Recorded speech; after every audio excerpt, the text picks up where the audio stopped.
സർക്കാർ മെഡിക്കൽ കോളേജുകളിലെ ഡോക്ടർമാരുടെ സമരം ശക്തിപ്പെടുത്താൻ KGM-CTA. ഇന്ന് എല്ലാ മെഡിക്കൽ കോളേജുകളിലും അധ്യാപകരും വിദ്യാർത്ഥികളും ചേർന്ന് മെഴുകുതിരി കത്തിച്ച് പ്രതിഷേധിക്കും. ഫെബ്രുവരി 2 നടത്തിയ ചർച്ചയിൽ ശമ്പള പരിഷ്കരണ കുടിശ്ശിക സംബന്ധിച്ച നിയമോപദേശം തേടുന്നതിനായി ഒരാഴ്ച സമയം ആവശ്യമാണെന്നും അതിനുശേഷം വിഷയം പരിഗണിക്കാമെന്നും KGM-CTAക്ക് സർക്കാർ ഉറപ്പു നൽകിയിരുന്നു. സുനിഷ ഏലൂരാണ് വിശദാംശങ്ങളുമായി ചേരുന്നത്. സുനിഷ, ഈ സമയം ചോദിച്ചതിലൂടെ തീരുമാനമെടുക്കാൻ സർക്കാർ വൈകുന്നു എന്നുള്ളൊരു ആരോപണമാണല്ലോ KGM-CTA ഉന്നയിക്കുന്നത്. ഈ സാഹചര്യത്തിലാണോ ഇപ്പോൾ പ്രതിഷേധം കടുപ്പിക്കാനുള്ള തീരുമാനത്തിലെത്തിയിരിക്കുന്നത്?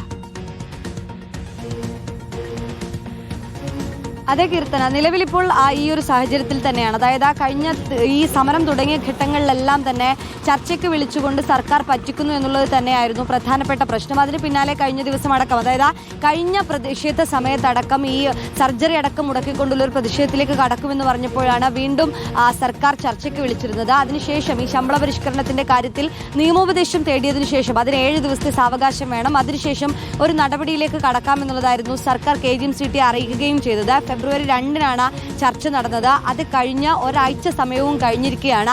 എന്നിട്ടും ഇതുവരെ നിയമോപദേശം ലഭിക്കുകയോ അല്ലെങ്കിൽ കൃത്യമായ നടപടിയിലേക്ക് കടക്കാൻ സർക്കാർ തയ്യാറാകുകയോ ചെയ്തിട്ടില്ല.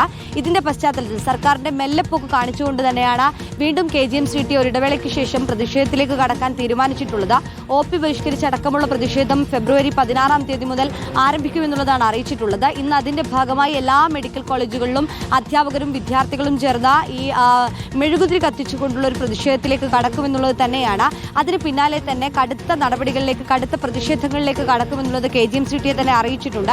കഴിഞ്ഞ കാലങ്ങളിലെല്ലാം കണ്ടതുപോലെ റിലേ സമരം എന്നതിനപ്പുറം എല്ലാ ദിവസവും ഇങ്ങനെ OP ബഹിഷ്കരിച്ചുകൊണ്ടും സർജറി അടക്കം മുടങ്ങുന്ന തരത്തിലേക്കുമുള്ളൊരു പ്രതിഷേധം എന്നത് തന്നെയായിരിക്കും KGM-CTAയുടെ ആലോചനയിലുള്ളത്. കഴിഞ്ഞ പ്രാവശ്യം ഈ സെക്രട്ടേറിയറ്റിലടക്കം പ്രതിഷേധ റാലി നടത്തുന്ന ഒരു സാഹചര്യം കൂടി ഉണ്ടായിരുന്നു. ഏതായാലും സർക്കാർ വീണ്ടും ഒരു ചർച്ചയ്ക്കോ അല്ലെങ്കിൽ ഈ നിയമോപദേശം തേടിയതിനു ശേഷമുള്ള നടപടികളിലേക്കോ കടക്കുമോ എന്നത് തന്നെയാണ് അറിയേണ്ടത്. കീർത്തന, ശ്രുതി.